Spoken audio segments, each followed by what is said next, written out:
चलिए, तो हम आ गए हैं एनिमल किंगडम के अपने अगले पार्ट में, जिसमें हम लोग बात करेंगे फाइलम कॉर्डेटा की। अभी तक जितने भी हमने डील की, हमने बात की अबाउट द इन्वर्टिब्रेट्स के बारे में, या मैं कहूँ कि जो लोअर ऑर्गेनिजम्स हैं उनके बारे में। अब हम थोड़ा सा और आगे बढ़ गए हैं, जिसमें हम बात करेंगे हायर ऑर्गेनिज्म की थ्रू।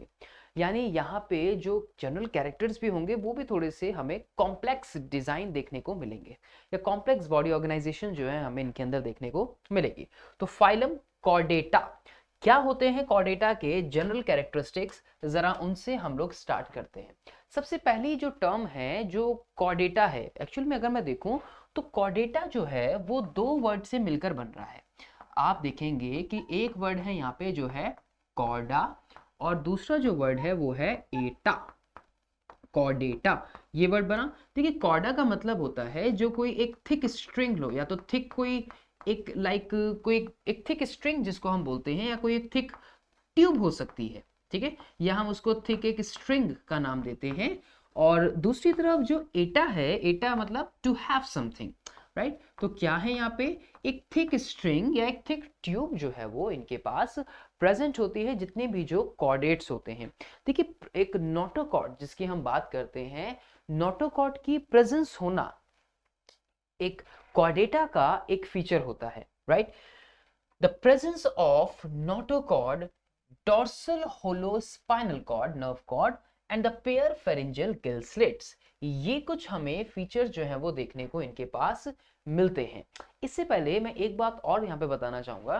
क्या आप लोग जानते हैं कि जब हम डिवीजन करते हैं आपके कई वर्टिब्रेट्स और इनवर्टिब्रेट्स का, या मैं कहूं कि जब हम डिवीजन करते हैं कॉर्डेट्स और नॉन कॉर्डेट्स का, तो ज्यादा ज्यादा ऑर्गेनिज्म जो है वो हमें कहाँ पे देखने को मिलते हैं, या मैं कहूं कि ज्यादा जो नंबर ऑफ ऑर्गेनिजम्स हमें ज्यादा किस में देखने को मिलेंगे, कॉर्डेट्स में या नॉन कॉर्डेट्स में। जब अक्सर ये सवाल जब बच्चों से पूछता हूं, उनका जवाब आता है कि सर कॉर्डेट्स में ज्यादा नंबर्स होंगे, लेकिन ऐसा नहीं है।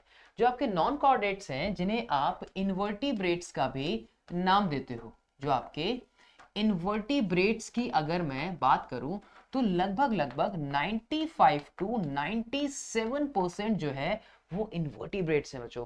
उसके अलावा जो वर्टिब्रेट्स होते हैं, जो वर्टिब्रेट्स होते हैं उनके अगर मैं नंबर्स के बारे में बात करूं तो लगभग लगभग 2 से 5% जो है वो इनके नंबर्स हमें देखने को मिलते हैं। तो शायद आपको ये बात थोड़ी सी अटपटी लगी हो, लेकिन ये सच है। ये हमें इतने नंबर इनके देखने को मिलते हैं, अलग अलग अलग रेशियो, ज्यादा रेशियो जो है, ज्यादा नंबर ऑफ स्पीशीज जो हमें किसकी देखने को मिल रही है, वो हमें देखने को मिलती है किसकी, इनवर्टिब्रेट्स की। आई होप कि आपको ये पॉइंट जो है छोटा सा जो समझ आया हो। आगे देखते हैं। इसी तरीके से जो प्रेजेंस ऑफ नोटोकॉर्ड की हम लोग बात कर रहे थे यहाँ पे, कि नोटोकॉर्ड का प्रेजेंट होना। अब नोटोकॉर्ड कहाँ प्रेजेंट होती है, नोटोकॉर्ड जो है वो आपकी ये डॉर्सल साइड जो है वो प्रेजेंट होती है। देखिए, जितने भी जो कॉर्डेट्स होते हैं सभी वर्टिब्रेट्स नहीं बन पाते। यहाँ दो अलग अलग वर्ड्स हैं, एक होता है वर्टिब्रेट्स और एक होते हैं आपके जो कॉर्डेट्स होते हैं। जितने भी जो कॉर्डेट्स होते हैं वो ऐसा नहीं है कि सभी वर्टिब्रेट्स बने, लेकिन जितने भी जो वर्टिब्रेट्स होते हैं, जैसे कि हम अपने लाइफ स्पैन में जरूर जो है, हम अपनी पूरी लाइफ में कॉर्डेट्स जो है वो जरूर होते हैं, राइट। कैसे, उसकी बात करते हैं। देखिए, नोटोकॉर्ड जो है ये एक डॉर्सल साइड होलो स्पाइनल कॉर्ड होती है, जो कि एक तरीके से सपोर्टिंग फ्रेमवर्क का भी काम करती है। आप लोगों ने पढ़ा होगा, presence and the absence of the notochord जो है वो भी रिप्रेजेंट कर रहा था जब हम इन चैप्टर के जनरल कैरेक्टरिस्टिक्स के बारे में बात कर रहे थे। तो नर्व कॉर्ड है, और पेयर्ड फेरिंजियल गिल स्लिट जो है वो भी कॉर्डेट्स के पास प्रेजेंट होती है। उसके अलावा सिमेट्री की अगर हम बात करें तो बायलेटरल सिमेट्री देखने को मिलती है, और ट्रिप्लोब्लास्टिक ऑर्गेनिज्म जो है वो होते हैं, जितने भी जो कॉर्डेट्स होते हैं। अभी जो हम पीछे नोटोकॉर्ड वाला पॉइंट है ना, उसको हम आगे डिस्कस करेंगे। जो मैं बता रहा हूँ अभी आपको कि जो all chordates are not vertebrates but all vertebrates are chordate, इस पॉइंट को अभी हम आगे डिस्कस करेंगे। सिलोमेट होते हैं, और organ system level of organization इनके पास देखने को मिलता है। ये देखिए, ये एनसीईआरटी में आप लोगों ने अपनी ये डायग्राम जरूर देखा होगा। ये क्या बता रहा है, ये सभी उन फीचर्स को बता रहा है, जैसे कि नोटोकॉर्ड का प्रेजेंट होना, उसके अलावा पोस्ट एनाल टेल प्रेजेंट होना, उसके अलावा dorsal hollow nerve cord present होना, माउथ प्रेजेंट होना, राइट। ये फीचर्स हैं जो आपको कॉर्डेट्स के अंदर देखने को मिलते हैं, ये फिगर जो है उन्हीं को रिप्रेजेंट करती है। उसके बाद जो है पोस्ट एनाल टेल जो है, अच्छा अब ये बात आप देखते होंगे, पोस्ट एनाल टेल होगी, that is post anal tail, जैसे कि हमें यहां देखने को मिला इस फिगर में पोस्ट एनाल टेल, ये पोस्ट एंड टेल नहीं है, that is the word is the post anal tail जो है वो हमें देखने को मिलती है, राइट। सो दूसरा क्लोज्ड सर्कुलेटरी सिस्टम इनके पास होता है, एक कंप्लीट सर्कुलेटरी सिस्टम जिसे हम बोलते हैं, वो भी हमें इनके पास देखने को मिलता है कॉर्डेट्स के पास। उसके अलावा ये एक डिफरेंसेस है जो कि काफी इंपॉर्टेंट है इन दोनों के बीच में, कॉर्डेट्स और नॉन कॉर्डेट्स के बीच में। सबसे पहला पॉइंट कि कॉर्डेट्स के पास नोटोकॉर्ड जो है वो प्रेजेंट होती है, that is a hollow dorsal hollow tube like structure. Notochord इनके पास एब्सेंट होती है। यहाँ पे सेंट्रल नर्वस सिस्टम जो है वो डॉर्सल साइड होता है, सीएनएस जो आपका ब्रेन और स्पाइनल कॉर्ड को से बनता है, ब्रेन और स्पाइनल कॉर्ड से जो है वो बनता है।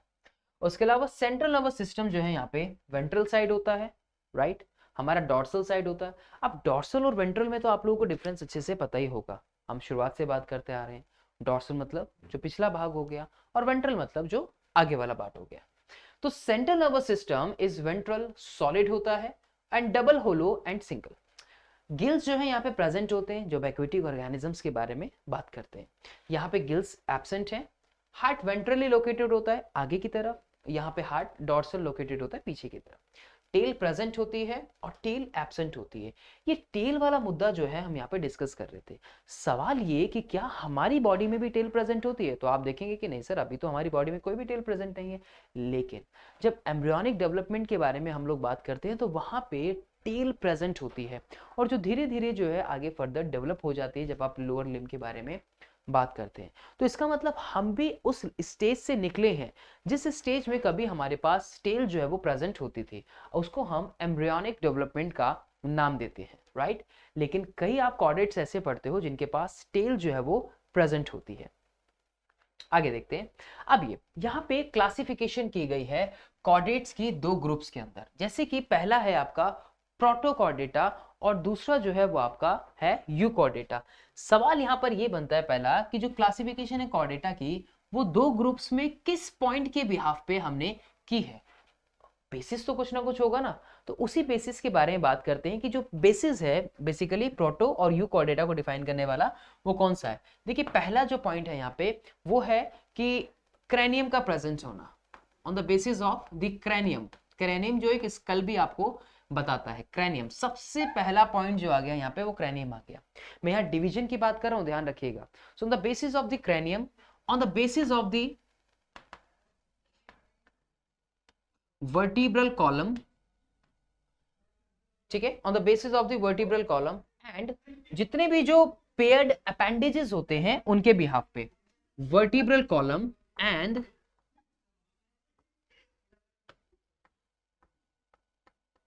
Paired appendages, paired appendages. तो इनके बिहाफ पे हमने इनको दो पार्ट में फर्दर जो है वो डिवाइड कर दिया। अब जैसे सबसे पहला जो यहाँ पे वर्ड आता है वो आता है प्रोटोकॉर्डेटा और यूकॉर्डेटा। प्रोटोकॉर्डेट्स को हम लोअर वर्टिब्रेट्स के नाम से भी जानते हैं। ये आपके लोअर कॉर्डेट्स भी हम इनको बोल सकते हैं या हम इसको लोअर कॉर्डेटा के अंदर रखते हैं, सेम बात वही। और इनको हम यू कॉर्डेटा, देखिए यू का मतलब होता है ट्रू, तो इनको हम हायर कॉर्डेट्स के अंदर भी रखते हैं, हायर कॉर्डेट्स के अंदर भी रखते हैं। और ये आपके लोअर कॉर्डेट्स की। अब फर्दर हम इनको डिवीजन कर सकते हैं, जैसे कि लोअर कॉर्डेट्स के अंदर, अभी वैसे हम आगे पढ़ेंगे इनको, लेकिन फिर भी मैं आपको बताऊं तो अगर आप इनकी बात करेंगे तो आप इसके अंदर जैसे यूरोकॉर्डेट्स को पढ़ेंगे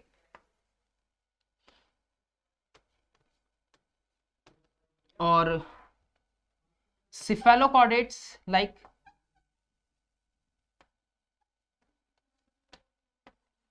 सिफेलोकॉर्डेट्स, राइट। तो ये कुछ फर्दर जो है हम इनका इस तरीके से डिवीजन जो है आगे कर सकते हैं। और ये जो यूरोकॉर्डेट्स हैं और ये जो सिफेलोकॉर्डेट्स हैं ये दोनों ही जो है वो एक सब फाइलम के अंदर आते हैं, राइट। तो कॉर्डेटा एक फाइलम है और फर्दर हम उसको जब हम रैंक एक और हम देखते हैं तो उसको हम सब फाइलम का नाम देते हैं। इसी तरीके से हम कुछ और भी एग्जाम्पल जो है वो यहाँ पे इन यूकॉर्डेट्स के अंदर भी डिस्कस कर सकते हैं। जैसे कि हम यहाँ पे सब फाइलम जो है वर्टिब्रेटा के बारे में बात करते हैं। सब फाइलम वर्टिब्रेटा के बारे में बात करते हैं। तो सब फाइलम वर्टिब्रेटा, फर्दर उसका डिवीजन यहां नजर मारिए, इग्नेथा यानी कि जिनके पास जॉस प्रेजेंट नहीं है, और कुछ होते हैं ग्नेथोस्टोमेटा जिनके पास जॉस प्रेजेंट है। जॉस कुछ ऐसे जो लैक जॉस हैं, कुछ ऐसे जिनके पास जॉस प्रेजेंट हैं। फर्दर हम इनका डिवीजन करते हैं जिसमें जिनके पास जॉस प्रेजेंट हैं उनकी फर्दर कुछ सुपर क्लासेस आती हैं। सुपर क्लासेस में जैसे कि पीसीज हो गई, जैसे कि टेट्रापॉड्स हो गए।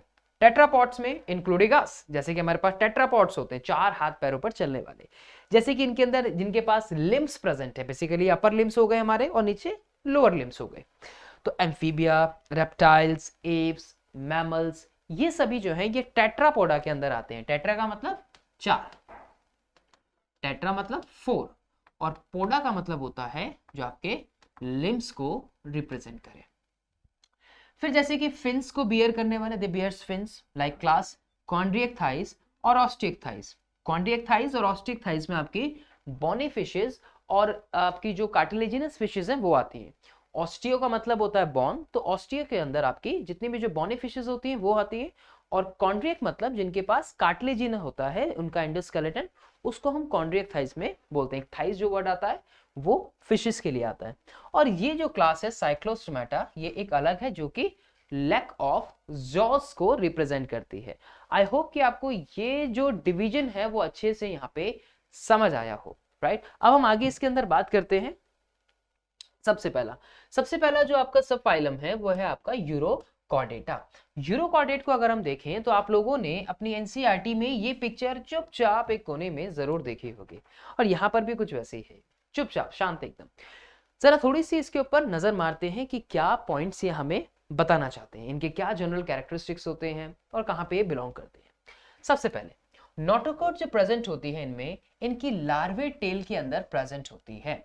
सवाल ये बनता है सबसे पहले कि इनका हैबिटेट कहाँ होगा। भाई अब जब किसी भी ऑर्गेनिजम्स के बारे में हम लोग बात करते हैं तो हमें ये पता होना चाहिए कि वो रहते कहाँ हैं।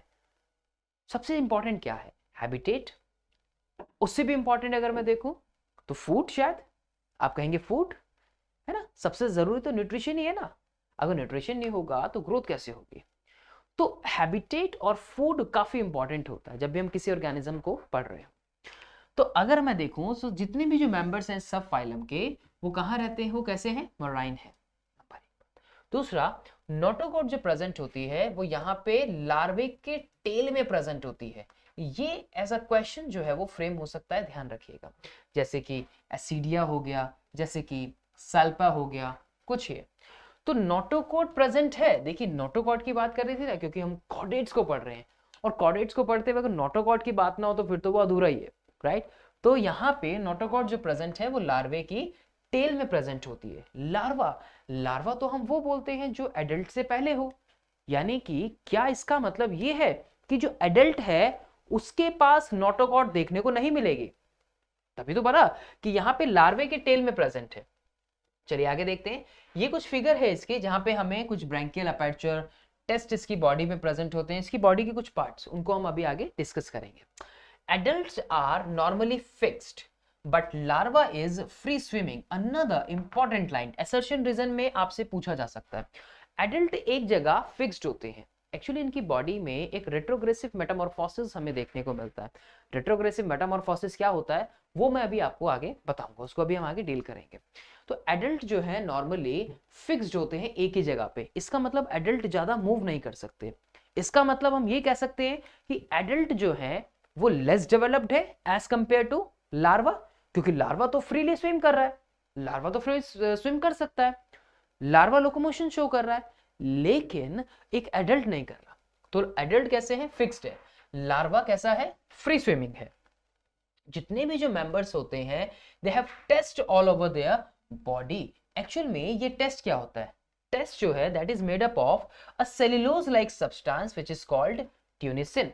हम इनको ट्यूनिकेटा का नाम भी देते हैं। आप यूरोकॉर्डेट्स के लिए एक वर्ड पढ़ोगे जिसे हम बोलते हैं ट्यूनिकेटा या फिर ट्यूनिकेट्स। ट्यूनिकेट्स क्या है? इनकी बॉडी पे एक सॉफ्ट सब्सटेंस प्रेजेंट होता है जिसको हम टेस्ट बोलते हैं। टेस्ट जो है एक सेल्यूलोजिक सब्सटेंस है, एक कार्बोहाइड्रेट मेड अप सब्सटेंस है। तो सेल्यूलोज लाइक सब्सटेंस जिसे हम ट्यूनिसिन बोलते हैं, so these animals are also called tunicates. This can be framed as well as a question in your exam. तो टेस्ट कैसा होता है?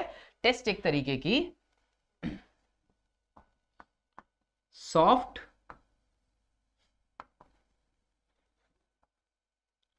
लेदरी कवरिंग होती है, तो दैट इज टेस्ट। तो ये कवरिंग हो गई। आगे देखते हैं। Blood vascular system is open type, इनके पास उतने वेल डेवलप्ड नहीं है। Heart situated at ventral surface of the body. ज्यादातर एनिमल्स जो है वो कैसे होते हैं? बाइसेक्सुअल हमें देखने को मिलते हैं। That is a very very important point. ये कई बार सवाल जो है आपके, चाहे वो सीबीएसई हो या फिर कॉम्पिटिटिव एग्जाम्स हो, वहां पे पूछा गया है। ये देखिए होता क्या है कि जितने भी जो मेंबर्स हैं सब फाइलम के, वो क्या शो करते हैं? Retrogressive Metamorphosis. रेट्रोग्रेसिव मेटामॉर्फोसिस का मतलब होता है कि अगर कोई चीज पहले ज्यादा डेवलप्ड है, बाद में वो कम डेवलप्ड हो जाए।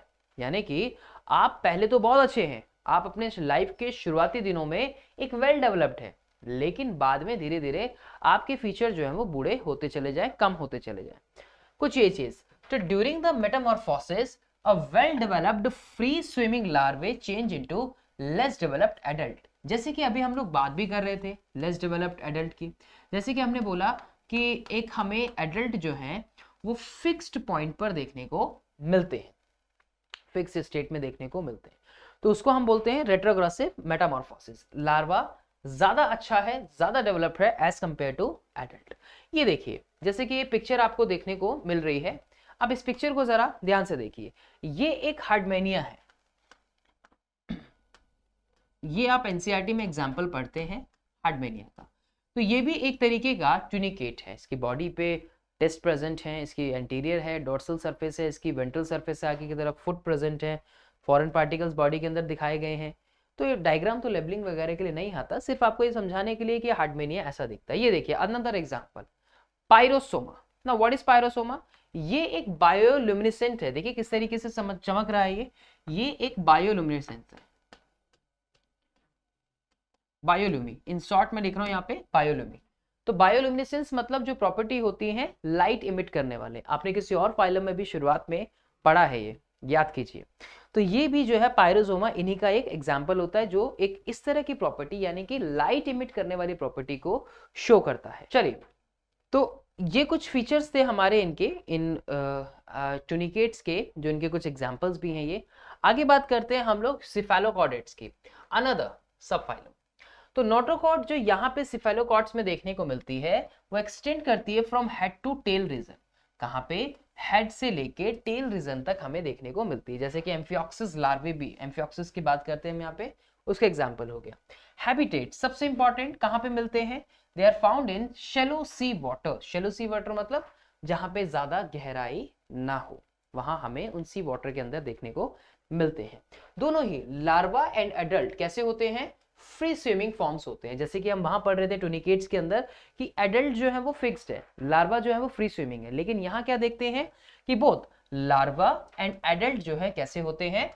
फ्री स्विमिंग देखने को मिलते हैं। एनिमल फॉर्म करते हैं burrows in sand and are nocturnal। कैसे होते हैं? जो रात में एक्टिवेट होते हैं। ज्यादातर एनिमल्स क्या फॉर्म करते हैं? burrows फॉर्म करते हैं सैंड के अंदर। हैबिटेट एक तरीके का रहते हैं वहां पे। तो नॉक्टर्नल होते हैं, रात में ज्यादातर जो है वो एक्टिव हमें देखने को मिलते हैं। Body is literally compressed like fish. अगर हम साइड से बात करें, लिटरल मतलब जब हम साइड्स के बारे में बात करते हैं, तो अगर हम साइड से बात करें, फिश नहीं है देखिए वैसा, फिश की तरह है। एंड सेगमेंटेड बॉडी हमें देखने को मिलती है। साइड से कंप्रेस्ड होती है जैसे फिशेस की बॉडी होती है, जैसे फिशेस की बॉडी होती है कंप्रेस, कुछ वैसी देखने को मिलती है, लेकिन फिश नहीं, सेगमेंटेड होती है। ब्लड वेस्कुलर सिस्टम प्रेजेंट होता है इनके पास, कैसा? Close type. और रेस्पिरेटरी पिगमेंट जो है वो एब्सेंट होते हैं। जैसे कि हम बात करते हैं हमारी बॉडी में रेस्पिरेटरी पिगमेंट हीमोग्लोबिन हुआ, जो कि ऑक्सीजन को बाइंड करके रैपिडली हर एक सेल तक पहुंचाने में अपना रोल प्ले करता है। इस तरह के पिगमेंट जो है इनके पास हमें देखने को नहीं मिलते। तो सिंपल डिफ्यूजन की प्रोसेस हो गई, और भी जो सिंपल प्रोसेसेस होती हैं इन वास्कुलर सिस्टम में, उनके थ्रू जो है ब्लड जो है वो ट्रांसपोर्ट हो पाता है, गैसेस एक्सचेंज जो है वो ट्रांसपोर्ट अपना कर पाती है। एक्सक्रीशन के लिए इनके पास प्रोटोनेफ्रिडिया प्रेजेंट होती है in the form of flame cell. ये क्वेश्चन पूछा जा सकता है, जिन्हें हम सोलेनोसाइट के नाम से भी जानते हैं। किस लिए काम करती हैं वो? एक्सक्रीशन में अपना रोल प्ले करती हैं। तो एक्सक्रीशन में अपना रोल प्ले करती हैं। कैसे होते हैं? अगर रिप्रोडक्शनली हम इनकी बात करें तो यूनिसेक्सुअल ऑर्गेनिज्म होते हैं, यूनिसेक्सुअल एनिमल्स हमें देखने को मिलते हैं। उसके अलावा फर्टिलाइजेशन जो है वो एक्सटर्नल होता है, मीटिंग ऑफ गैमेट्स बाहर, और डेवलपमेंट जो है वो इनडायरेक्ट होता है। इसका मतलब लार्वा स्टेज जो है वो प्रेजेंट होती है, larva stage is present, right, कुछ इस तरीके से। तो ये था हमारा कुछ इन सिफेलोकॉर्डेट्स और यूरोकॉर्डेट्स से। आई होप कि आपको ये समझ आया हो। अपने अगले लेक्चर में हम लोग बात करेंगे वर्टिब्रेट्स की कुछ क्लासेस के बारे में और उनके सबसे पहले जनरल फीचर्स के बारे में। तो अभी के लिए इतना ही, मिलते हैं नेक्स्ट वीडियो में। Thanks for watching.